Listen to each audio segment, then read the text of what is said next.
नवरंगपुर जिला मुख्य चिकित्सालय चिकित्साधीन अवस्था स्थानीय अन्वेषा हॉस्टेल जड़े दशम छात्री मृत्यु होईछि। मृत छात्री हेले झरिंगा ब्लॉक रथाखंडी गुड़ार दशरथ गंड झील सस्मिता खंड। अन्यपेक्षा राति रे कहीं परिवार लोकों खबर दिगला नहीं बोली अभियोग होईछि। छात्री मृत्यु को नहीं परिवार लोक दुखरे भांगी पड़िछंती। सूचना अनुसार सस्मिता हॉस्टेल रही प्रथम रु दशम श्रेणी पर्यंत पढ़ुथिले। गत शुक्रवार पूर्वाह्न हठात मुंड व्यथा और बांती होइथिला। स्वास्थ्यावस्था भल नथिबारु हॉस्टेल कर्तृपक्ष निकटरे थिबा सान मसिंगा गोष्ठी स्वास्थ्य केन्द्र को नहीं जाइथिले। सेठारे चिकित्सित होई सस्मिता हॉस्टेल को फेरिथिले। मध्याह्न भोजन रे राति 11 पुणी थरे मुंड व्यथा और बांती होइथिला। संगे संगे तांको मेडिकल निया जाइथिला। प्राथमिक चिकित्सा पर राति 11 तांको जिला मुख्य चिकित्सालय को स्थानांतर करा जाइथिला। सकाळे तांको अवस्था गुरुतर हेबारु आईसीयू रे भर्ती करा जाइथिला। काली सकाळे ताको निया हितला सान मसिगा पाखरे जोडा अछि हॉस्पिटल माने सकाळे 11टा बेले तापर आनी कि डॉक्टर छाड़ी देले मेडिसिन देकी खाइला जे संध्या रे आउ थरे गले भल लागला नै बोली आउ थरे 10टा रे नेकी सेठी देखाला बांती हा तापर सेठी पुनी नेकी देखले सेठी कहले नै ए जा सेठी माने जेतु डीएचएस नै ता भल रे हो चुंगी कहर सेठी माने 12:30 रे पुनी आनी एडमिट करा तापर बापा मां आसले सकाळे तांकर और ट्रीटमेंट हला बेले माने 3टा पाखा एक्सपायर करे गला बोली सर जेतले हमर माने से सनमसिया निया हला सनमसिया रे सकाळ निया हिजी तो रात्रि से माने से रेफर कर दिला ठीक माने 12:30 बेले रात्रि से माने सेडा करबा कथा माने से कहतिले रात्रि कोन करना आंदी से करतिले काले माने यदि मोर करतिले जाना से वार्ड नंबर 9 से क्लास हॉस्पिटल तो करतिले सेडा ही ना सकाळ से माने 7टा बेले मेस कर जे दूर से आसला बेले 10टा हो जाई आसला इधर अभियोग तदंत करके जहाँ अभियोग अनुसार दंड विधान करे ना होची सुकाळगन मो अछि मो गाँ होची झरिंगा ब्लॉक रथाखंडी गुड़ा मोर घर खाली जो मोर जो डेथ होची तांकर पाख होची मोर मामू सकाळे संध्या रे हम संगरे थिलु तांक कहले मो भरंडी टिक जीवी बोली सी भाऊ सहित दो जण बाहर कोड जाउछो नहीं नवरंगपुर झर टिके देह बोल नहीं मास्टर फोन करछली बोली ठीक है जाकर आस मैं अन्य गाँव टिके जाकर आसु कहली गलार मुझे चिताबेड़ा अच्छी आ बापा फोन कर मुझे जा कौटी अच्छ हो मुझे चिताबेड़ा अच्छी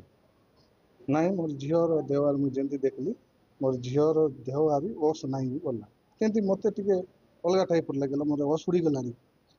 तुम्हें मोर वाइफ को मोर घर लोक धरिक पलि आस ठीक अच्छे मुझे गोटे गाँ जाइली सांग सांग गाड़ी बोलेर धरिक मुई भी आसली झीर रस नहीं खाली निश्वास टे नौ जास्त देखला मोर मुंडार काम देला नहीं तापर अन्य डॉक्टर मन सहित जोगाजोग कले कौन मेट्रिक रहा आईसीयू आनी भर्ती कले आमको जगह देले ठीक अच्छे बोले झीर कंडीशन टी भल नाला पूरा आगे तो देखला नहीं भाई परिश्रा तांकर भारी पड़ूला तापर सार को भेटली दीदी मन 2 जन थे जो गार्डियंस थे पर लगे दीदी मन पचार ना राति काली रिपोर्ट देखाले जो सानमसी गाँव में मेडिकल रे जॉइन कर रिपोर्ट देखाला रिपोर्ट देले कौन थी ना बांती करता मुंड बता होता बोले बांती करता मुंड बता ये हम ना सडनली गोटे देते देखिए ना आप कौटा लुचई थे ना आज्ञा मुंड बता बांती होगा खाली बात खाइला तापर नवरंगपुर हेडक्वार्टर आनीचु बोली कहले आईसीयू नहीं आईसीयू गोटे 6टा पर झीर मृत्यु घोषणा कर से मोर माँ तो दुख लगुच जा गोटे 9th क्लास पढ़ुला भल लगुनि सबुला देखु मुझे पास नी सका आसला बेले सी रूम रे आसला बेले डॉक्टर चेष्टा कर